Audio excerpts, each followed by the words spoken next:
Good evening and welcome to tonight's meeting of the Commonwealth Club of California. I am Rose Gilbo, Chair of the Club's Board of Governors and your chair for today. We also welcome our listeners on radio. Today's featured speaker is publisher, political activist, and author Larry Flynt. And now to introduce Mr. Flynt, it is my pleasure to present a journalist and syndicated columnist who is currently a contributing editor for the Los Angeles Times and the Nation magazine. He is also senior lecturer at the University of Southern California's Annenberg School of Communications, where he teaches a course on media and society. I am told that one of the most popular recurring guests in that course is Larry Flynt. Please welcome Robert Scheer. Thank you.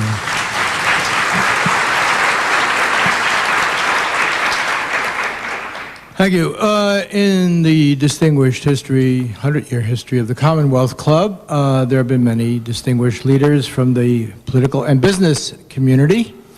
And the club this time went through a long list. Unfortunately, a number of the business leaders are under indictment or serving time in federal prison.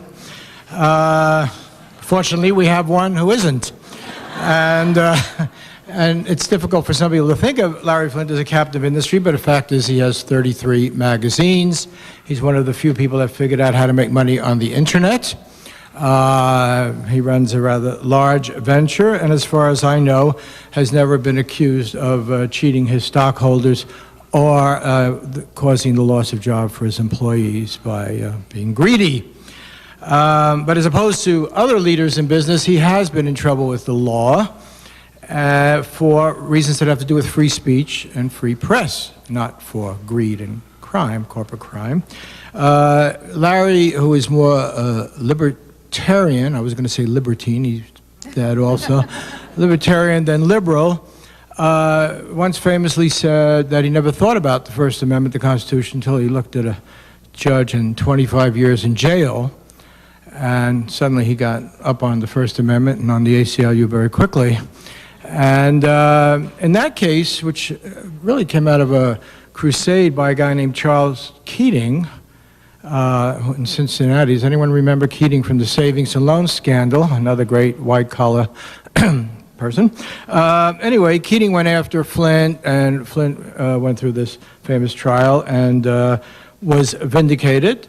But Flynt has suffered. He took a bullet for his convictions. He's has to live out of a wheelchair for that, so it hasn't all been fun and games. One reason I ask Larry to come to my class very often is because actually he was involved in one of the most important, maybe the second most important free speech or free press case after Sullivan in the New York Times. And that is a case involving the subject of the movie, People versus Larry Flynt, in which the issue of satire was central. And Jerry Falwell took offense at a bit of Flynt satire, and the jury decided in that case that Falwell was correct in saying his feelings were hurt, which would put a pretty serious crimp on satire, whether it's of a Swiftian or Flynt, right? And the U.S. Supreme Court, amazingly enough, a unanimous decision written by Rehnquist, decided on behalf of the First Amendment and satire, and Flynt won that case. And as a result, we can have things like Jon Stewart, and we can have Jay Leno, and we can have all sorts of use of satire. Let me just also mention, including that Falwell, who has sort of been the minister to Republicans, didn't do as good a job as he might have. Maybe it was all those Bible sessions reading the Old Testament, I don't know. But as you probably know, when our president was in trouble for his sexual escapades, Larry Flynt, who's been a great opponent of hypocrisy, offered a $1 million reward for people who might know about Republican activities of this sort. And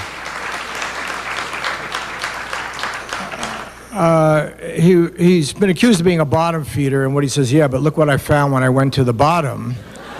and he found the Speaker of the House and so forth. But the interesting thing about that case is, in fact, Flynt probably deserves credit for saving the Clinton presidency. And not that Clinton, I don't think, has thanked him in his new book. I just want to conclude by saying one thing about, because he's been a great champion of free press, but, you know, just to be nonpartisan, if Clinton had read Hustler magazine and practiced autoeroticism instead of other forms of it, we probably would not have the president we have today and be not in the trouble we are in today. So let me end on that note by saying I want to congratulate Flynt for having rescued eroticism from the high-tone, upper-class collectors of art and from the airbrushed Playboy variety, and for having shown real people doing what they have done since God or Mother Nature created them, having fun by getting raunchy, part of the human spirit.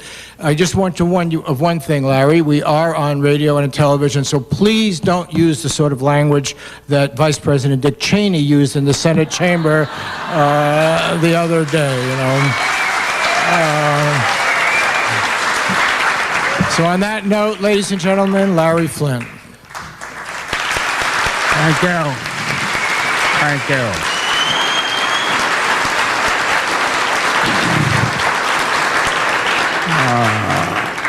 I'd like to pick up a little bit of the story where Bob didn't cover, which I think is important, on why I took the ad in the Washington Post offering a $1 million reward for anyone who could establish that they had had an affair with a congressman or a senator. The reason why I did that is because during the impeachment period, every night when I went home and turned on the TV, regardless of what channel, it was always Bash Clinton night, you know. Opponents were just having a field day. But you would look at the polls and it would show that 70% of the people did not feel that the president should be removed from office. That's not saying that people condone what he did. It's just the people basically were saying, look, you know, let's move on. You know, we all have things like that that happen in our lives, and we managed to get by. Now, in the, there was a lot of other people that we brought down with that investigation. I mean, some of them are still in Congress, but some of them are gone, like Henry Hyde, Dan Burton, and also, what's that rabid congressman from Georgia? Bob Barr, yeah. This guy would stand on the floor of the House and say that abortion is equivalent to murder. And then he went out and drove his wife to the hospital so she could have an abortion and paid for with his private check. And we have all that documentation. And we were responsible in getting him defeated because we turned all that over to his opponent in the next election. But I feel that that's the kind of democracy that just literally rips our country apart. We can't tolerate having people in government who are that hypocritical about their life. You know, some are, some aren't, but some's a lot worse than others. Now, I know that many of you, you know, since the book just went on sale, probably haven't had an opportunity to read it. So what I think is imperative, so you can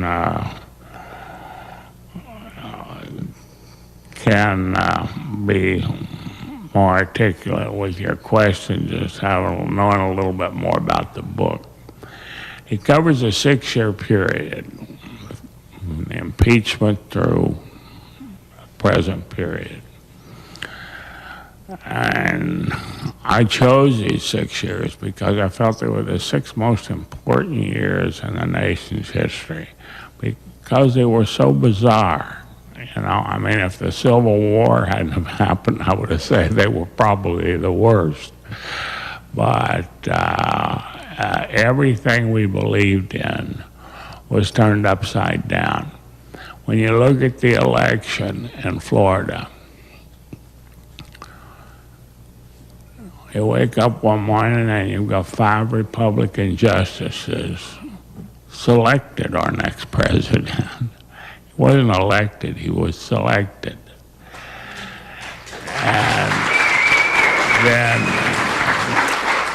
And they tried to say that, you know, 2 or 3 months later, mainstream media, you know, ran an article where they said Bush would have won anyway. Well, Greg Pallas, who's probably done some of the best documentary work in the world, he works for the BBC, and he covered that whole fiasco in Florida. And there's no way that Bush would have won. Just in Palm Beach alone, you had several thousand elderly Jewish people who went to the polls to vote for Al Gore and wind up voting for Pat Buchanan. Even Pat Buchanan admitted on television that those votes weren't intended for him. And there was 84,000 disenfranchised, you know, purged from the roll, black in the state of Florida. So what the Supreme Court should have done is our right to vote is the most basic, one of the most important rights we have. It's supposed to be counted. If necessary, they should have recounted the whole state. Now, we all know that our political system is all screwed up. But when it comes to the Supreme Court, you know, we look at those 9-0 fogies and we kind of expect them to get it right every once in a while. But, you know, the court's been politicized too.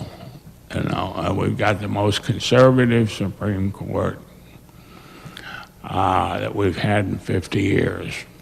Many of the individual liberties and civil rights that we've gained by the very liberal Warren Court may actually have been placed in jeopardy with this new conservative Supreme Court that we have today. And if Bush is reelected, that's what you're going to see happen.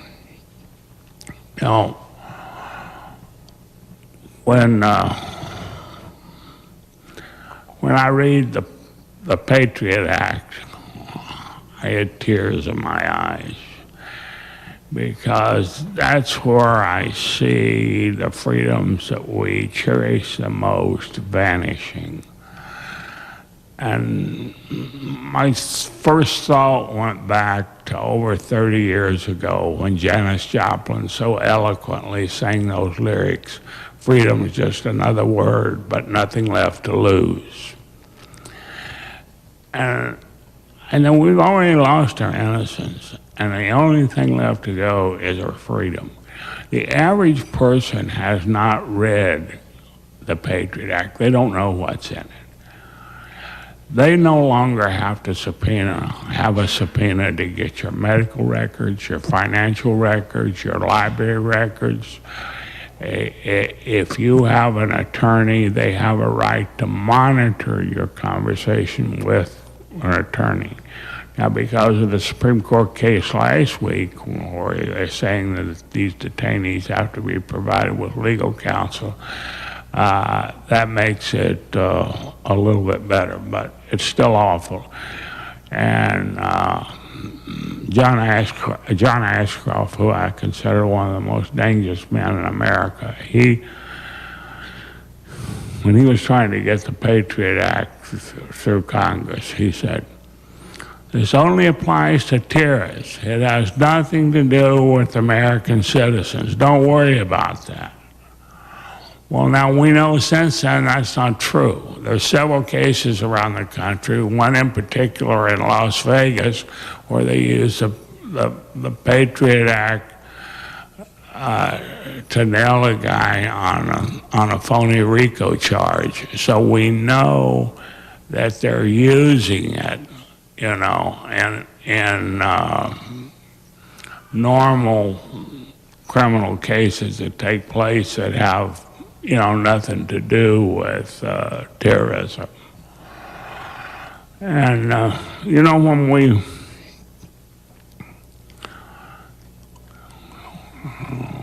woke up after Florida and everybody was trying to make sense out of what happened, all of a sudden we realized we had a guy in the Oval Office who could barely speak the native language. Now, I know many of you are laughing, but if you remember, for about 5 months after George Bush was in office, even the mainstream media, you know, was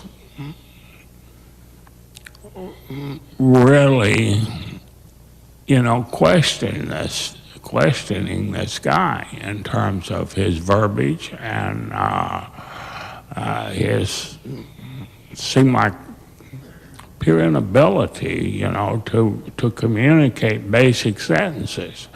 I think, you know, he's improved a little bit since then, but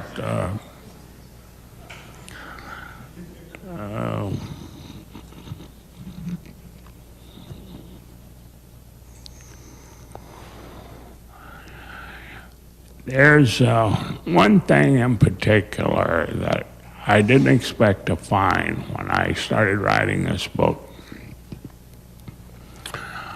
And about halfway through the book, I realized how all of this cronyism had sort of seeped through the cracks in the Bush administration. There hadn't been another administration so corrupt, with the possible exception of the Harding administration. And there's many examples in the book, and I won't bore you with all of them, but one of my favorite ones is there's a guy named Joe Albach. He was George Bush's chief of staff for the 8 years that he was governor of Texas. You know what he's doing today? He's in Iraq running Halliburton's no bid contract. Now, that's war profiteering. 60 years ago, they would have shot you for that. So I am really discouraged because of the lack of attention that the media gives matters like this, and the lack of attention that the public gives it. You know, when I see in the news that 70% of the people get their news from Jay Leno, it doesn't make me feel very good about America. You know, I think we not only have an obligation, you know, but we have a duty to keep the government in check. And the only way that we can do that is to stay informed. Look, I'm going to open us up to question and answers, and that'll probably be more exciting than me talking anyway. Okay, we can start question. You want to start question and answers? Yeah. Okay, that's great. Well, we do have a great deal of questions and answers, so why don't we start with that? And certainly you've been known for all your work around the First Amendment, so let's start with that question. And this person wants to know what the status of the First Amendment is today, and if you're concerned. Is it in danger? Well, the First Amendment is the first for a reason. It's like the cornerstone. If it falls, they'll all topple. but you really begin, you think a country this great and this powerful and this big, that our culture can survive just about anything. But if you get people, that start tampering with the Constitution, then they're tampering with the very vehicle, that has made our culture possible. Now, a lot of people misunderstand what the First Amendment is about. The First Amendment is not the freedom for the thought you love. It's a freedom for the thought you hate the most. Now, you can go out and talk to people and interview them about free speech, if they believe in free speech. 98% of them will say yes. But then when you say to them, well, what about flag burning, hate speech, pornography? So all of a sudden you fell to below 50%. So what the First Amendment is so great to have there, is it protects the minorities, The majority never need protecting, They're always going to get their half loaf, but it's a minority that's important. Can you please comment on the FCC's recent crackdown on obscenity issues such as the Howard Stern show?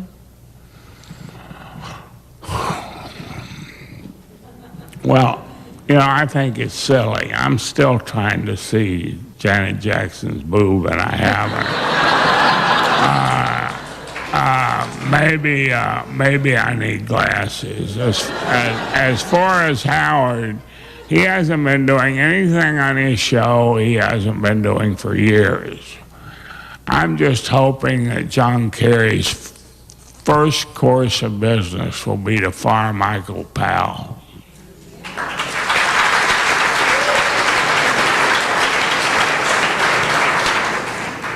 Okay, well, let's get into politics then.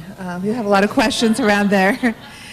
This person, though, I'm going to go a little bit back and ask you, why did you run as a Republican in 1984 presidential campaign? Well, I was running against Ronald Reagan. I thought it was a big joke. He had no opposition. I thought I'd get in the race and just try to muck things up a little bit,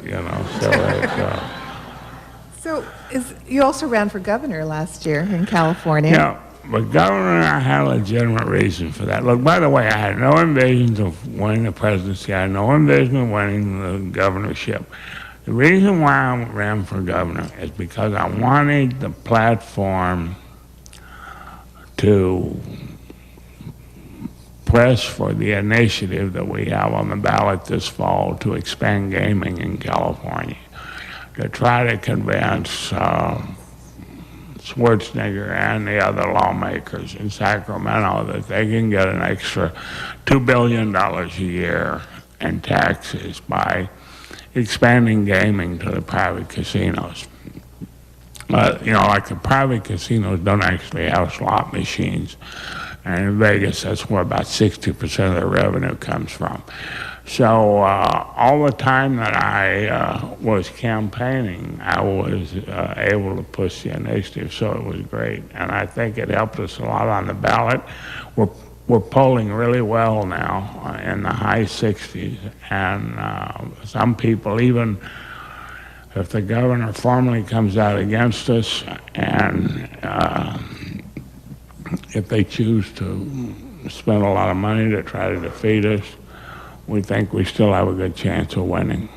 So does that mean you're going to run for another office? Pardon? Will you run for another office then? Look, politics is the art of compromise. And I have never found anything worthwhile accomplished by a compromising person. So, so that almost leaves me out, of the political arena. So what do you think of Arnold Schwarzenegger? How's he doing as governor of California? He's a big buffoon, stuck on himself, Got lucky, made a lot of money, married well, and so when you're worth $40–50 million, everybody has an ego. I think that's what pushed him to get in the governor's race. Look, I hope he does a good job, because the state needs a good governor. I'm not wishing him bad, but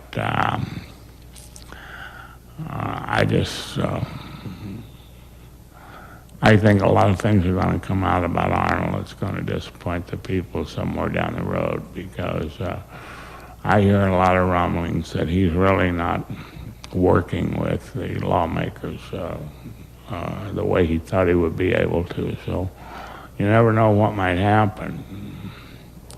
I want to remind the radio audience that you're listening to the Commonwealth Club of California radio program, and our speaker today is Larry Flynt, publisher, political activist, and author. Now we'll continue our questions and answers, and one question from one of our participants here is, what would you consider to be the most unreported story of the Bush administration?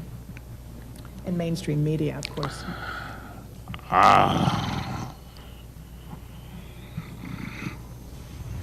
They don't know how to tell the truth on anything, but to me, the most important underreported story is the voting machines, because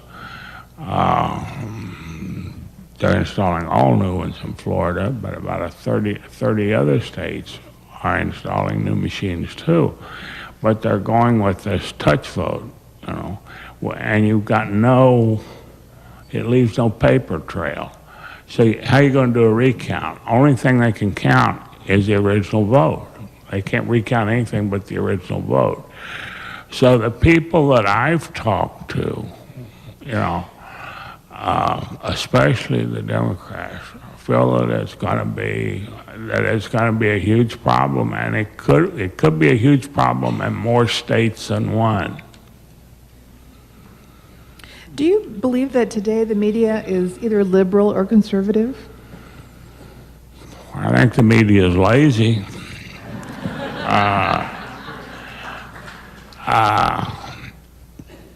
I also think that a great many members of the media have become victim to that Eiffel Tower.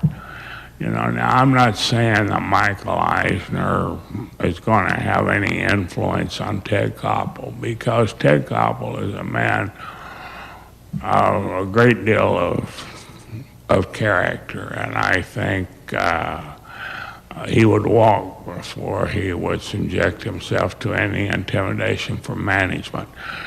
But it's not that way in all the other networks, with other key people who are trying to move up the ladder, because the corporations are run basically by conservative Republicans. So if you want to move up that ladder, you're going to have to play the game. And it's developing, the mindset of the corporate bosses, and I see that as being a big danger. So what advice would you give to John Kerry and John Edwards on winning this race?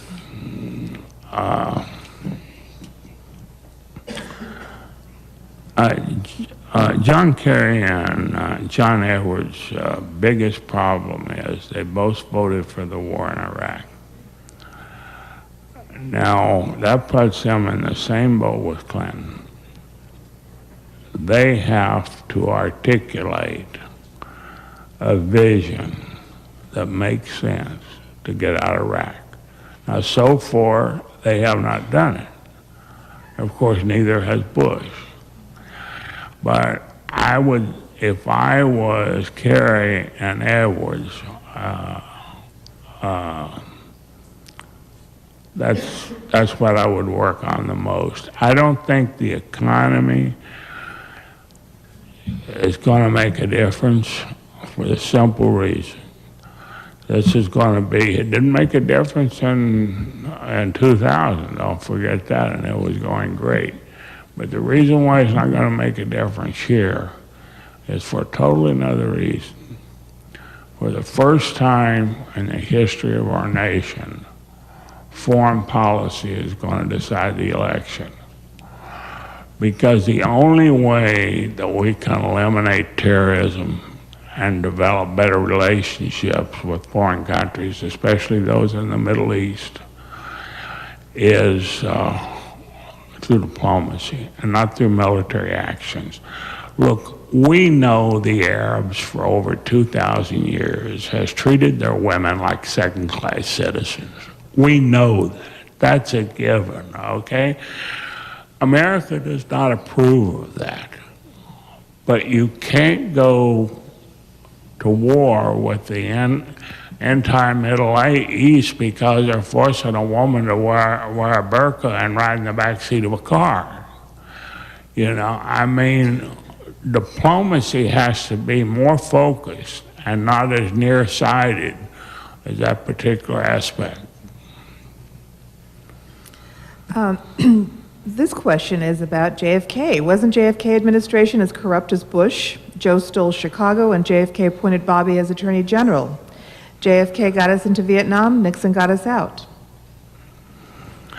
Well, Eisenhower actually got us into Vietnam. He was the first one to send advisors to Vietnam. Since Kennedy was assassinated so early, no one really knows if he would have endorsed the escalation of the war or not, or if he would have pulled out of Vietnam. It's a very interesting question, but I think JFK was by far the most significant president in the past century, because all of you, who are my age or older or even somewhat younger, can remember this man. He galvanized the nation. He gave us a purpose. He made us want to join the Peace Corps. He made us want to take public service seriously. He was a guy that people really respected and really looked up to, and everybody was extremely united behind him. There's a number of questions about Fahrenheit 9/11 and what you think about that, and if will it have an impact on the election, and if you've seen it. Well, me, Michael Moore, and Stern, and Molly Ivins, and J.T. Hatfield, and Greg Pallas, you can name them all on two hands. We've been lobbing grenades in the Oval Office, ever since the Florida election, And Michael's just a frustrated little fat boy from Flynt, Michigan, who really don't care, and he makes no bones about it. He wants Bush defeated. Of course, even the political candidates like Kerry are running from him rather than to him, but he doesn't mind that, and he understands it. And even though I haven't got to see the movie myself, and I plan on seeing it very soon, but I've been on this book tour and it's made it impossible. But I have talked to at least 6 individuals. So help me, this is true. All 6 of these, this is not a coincidence. said I was a Republican, I'm voting Democratic this time. Now, I figured if I would have just heard one person say that, it would have been encouraging. So the movie is influencing a lot of people. Well, speaking of movies, there's a lot of questions about you, Larry Flynt, the man, as publisher of Hustler. And one of the questions is about the movie that was made about your life, The People versus Larry Flynt. And people would like to know what impact it had on your life and on your image. Well, it had a great deal of effect on my life and image because before that movie came out, people knew who I was, what I did, but, you know, there was a lot of the puzzle that couldn't connect together. So the movie sort of put my life in a chronological order that people could understand. But anytime they reduce your life to 2 hours on a silver screen, a lot gets left out. But what's there is accurate, and I think Milos Forman did a phenomenal job in casting Woody Harrelson and Courtney Love. I think Woody plays me better than I play myself. Well, speaking of Courtney Love, someone wanted to know, what is Courtney Love really like? You know, Courtney is not this crazy, out-of-touch loony, you know. She's a very sensitive, fragile person, you know, and we all helped her get through the movie. The director, myself, and Woody, and Edward Norton, but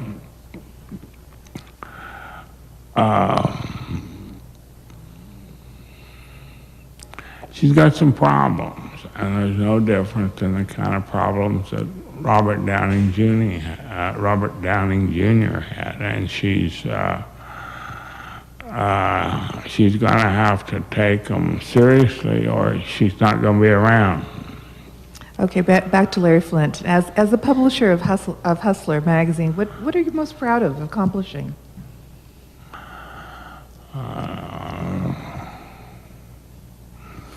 I would say probably the Supreme Court case that I won against the Reverend Jerry Falwell, because we lost at the trial level, we lost in the Fourth Circuit.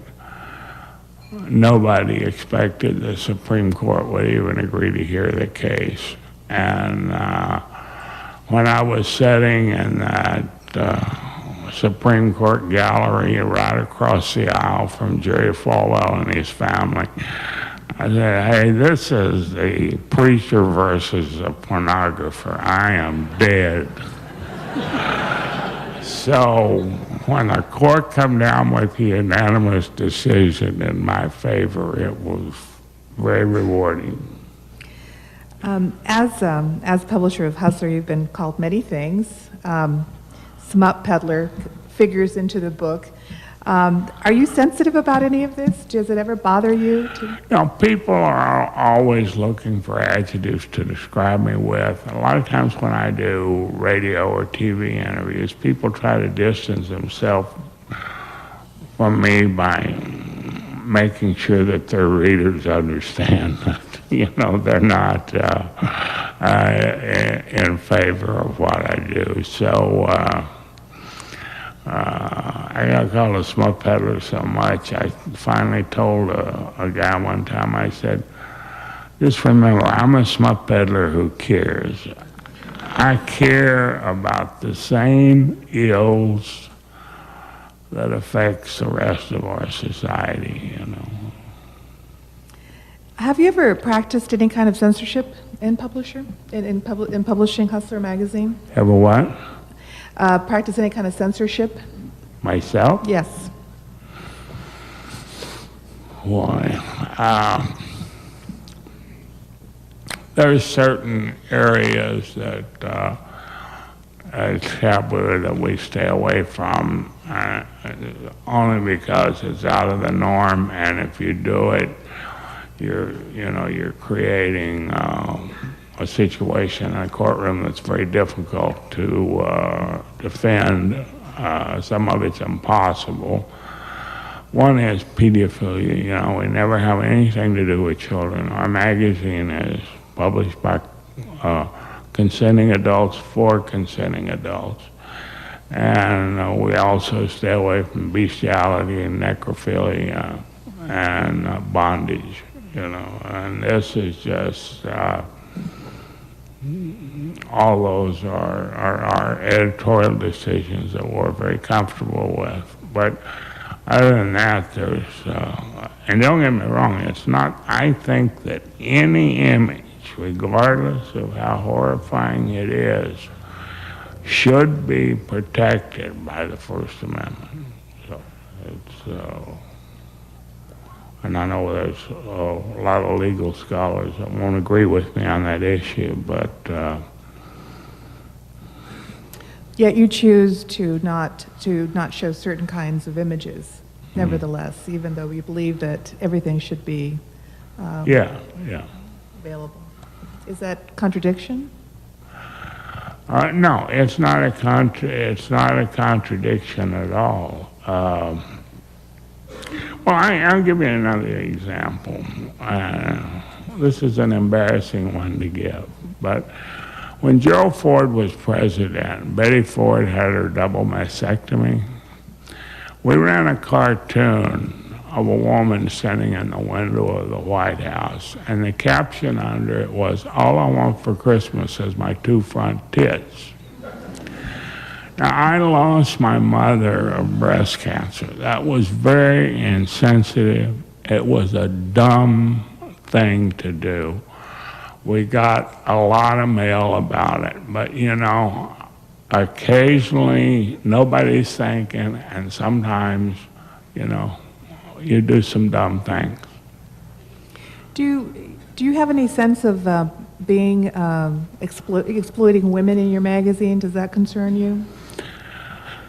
No, there's been thousands of models have posed for us over the years, and I never ever heard one of them say that she felt she was being exploited or she was being asked to do something that was demeaning. You know, that's an argument that the fringe feminist movement likes to use, you know. I mean, don't get me wrong, I support the women's movement wholeheartedly, but I don't think some of these women on the left, like Andrea Dworkin and Gloria Steinem, actually speak for the rest of American women. You're listening to the Commonwealth Club of California radio program, and our speaker today is Larry Flynt, publisher, political activist, and author. We still have a number of questions with regard to the Bush administration, so we'll go back to the politics now. Now, if there's one person who's responding to your comments about the Patriot Act, and you mentioned that the Patriot Act brought tears to your eyes. If not the Patriot Act, then what alternative would you suggest? Clearly, the previous laws were not sufficient. Where is the balance between personal liberties and protecting the public? Well, Benjamin Franklin once said that those who would trade their civil liberties for security deserve neither.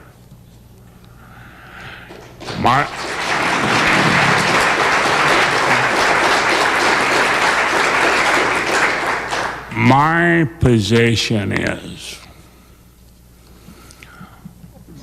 we are a beacon of freedom, a light that shines on the whole world, because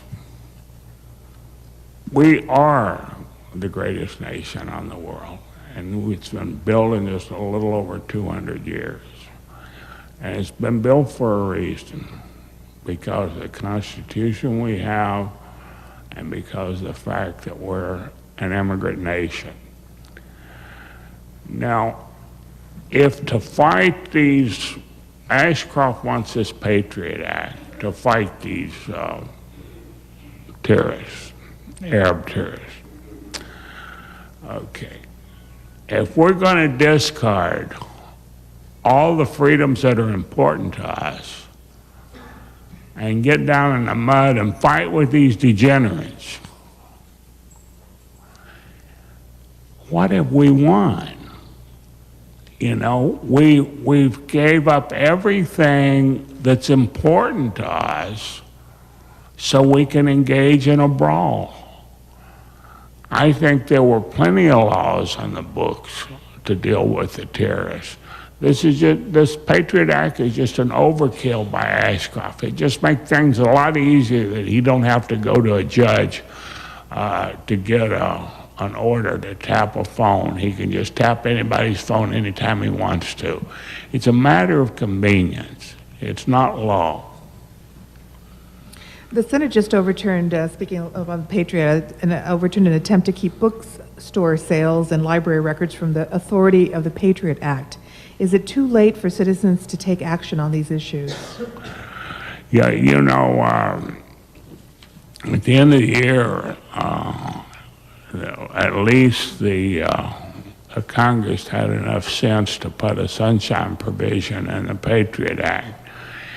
And they have to vote it in again, or it automatically goes away.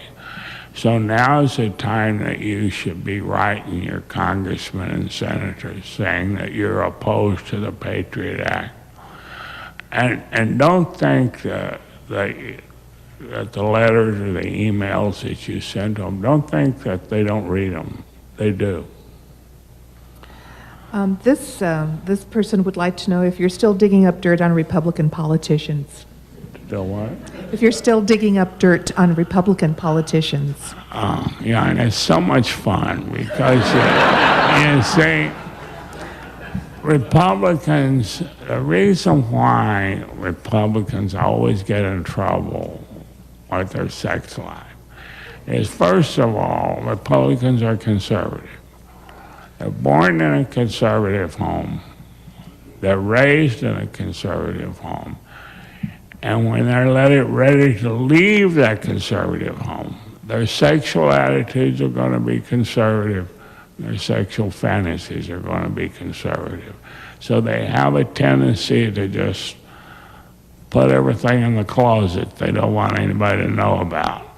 So they're really easy to catch, you know, in a way, you know, because they really do a lot of dumb things, you know. Why do you think the American population were so placid in accepting the 2000 election? Well, that's one of the reasons why I wrote the book. I can't believe the apathy that existed in America at the time the 2000 election happened. Americans should have taken to the street. Do you think those 5 Supreme Court justices would have did what they did if Americans virtually took to the street and demanded that the whole state be recounted? But that fire was here during the American Revolution. But I don't know what the hell happened to it now. You know, nobody's willing to get their feet wet. Well, if we get the Bush administration out, of course, this is a question from this person. How do you think that foreign policy can be repaired? Well, I said earlier, and which I'll have to give pretty much the same answer. Foreign policy, you do not employ by violence and war. You work with the people of the various countries around the world, trying to establish a dialogue, trying to establish a trade relationship that's going to help the different countries. In some ways, even monetary help for some of the countries. But you just simply can't go in to a country, and it doesn't matter what,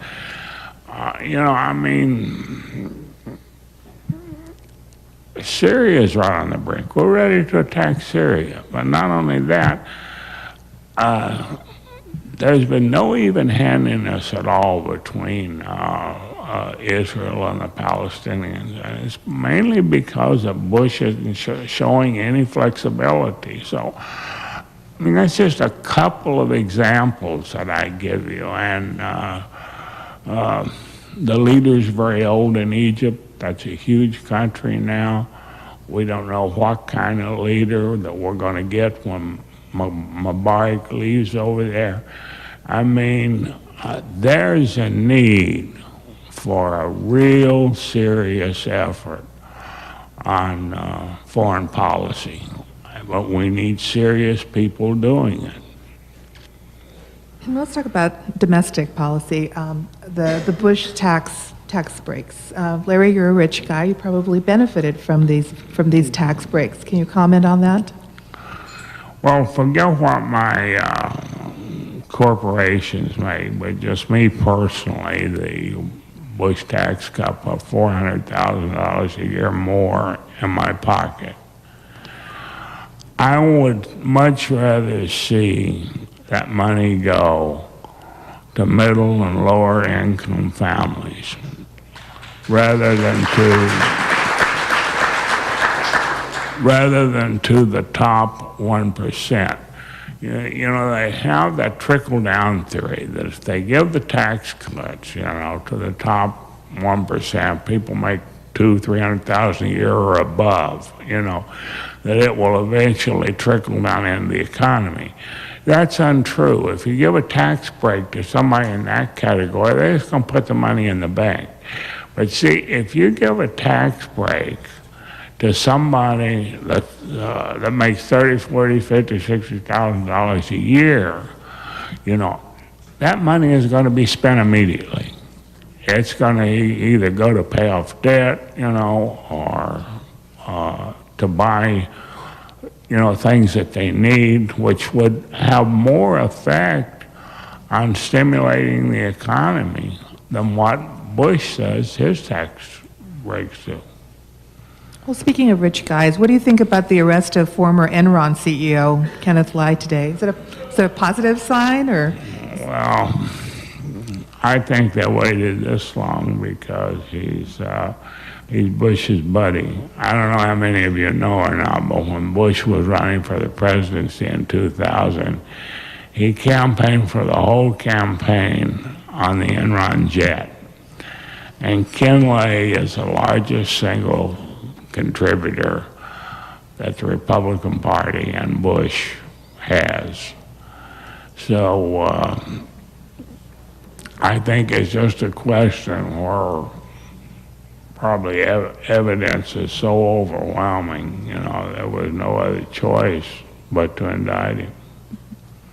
You had mentioned earlier that you thought journalists were lazy, and this person is curious as where do you get your news? Pardon? Where do you get your news?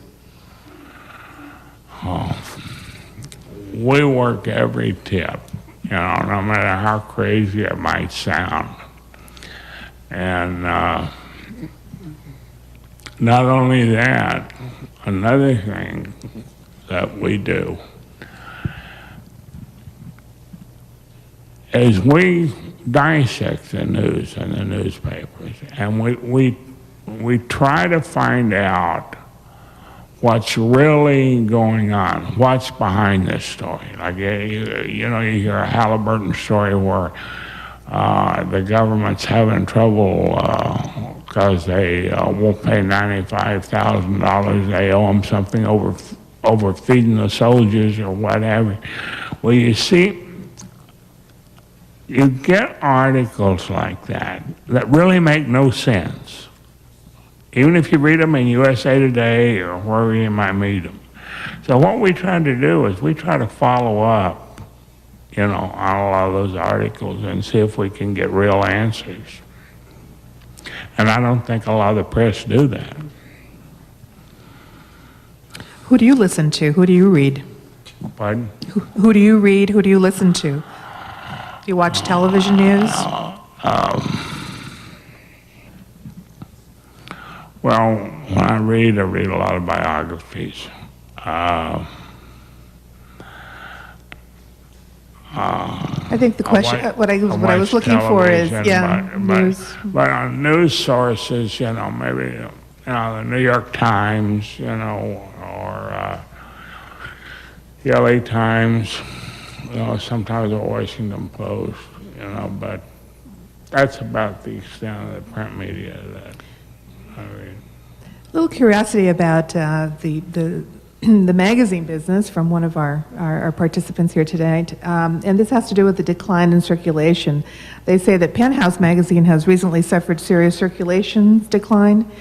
And is this at the expense of a shift in American culture, specifically as getting away from graphic sex in favor of magazines such as Maxim that appeals to younger readers? No, there's been a huge decline in newsstand sales for magazines.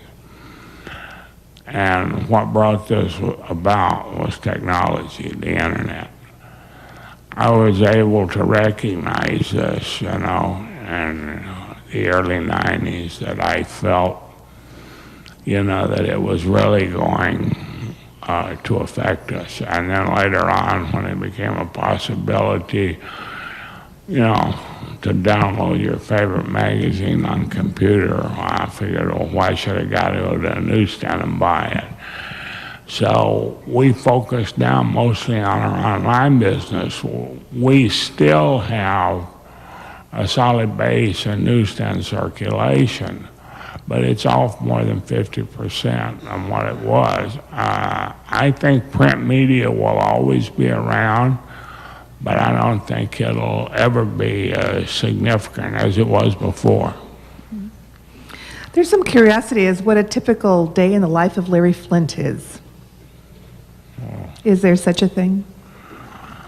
Well, forget about all them beautiful models. All I get to see is their pictures. I have a studio in the Valley, and my offices are in Wilshire and Beverly Hills, and I can't even get time to get to the studio.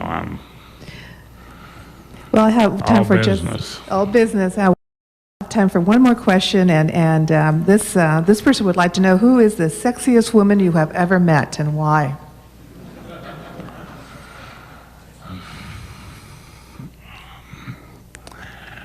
I think probably the sexiest woman I've ever met, and she was 40 when I met her, and that was Lauren Hutton. I think she's just got a natural beauty that's very rarely found anywhere. Thank you so much, Larry Flynt, publisher, political activist, and author of Sex, Lies, and Politics, The Naked Truth.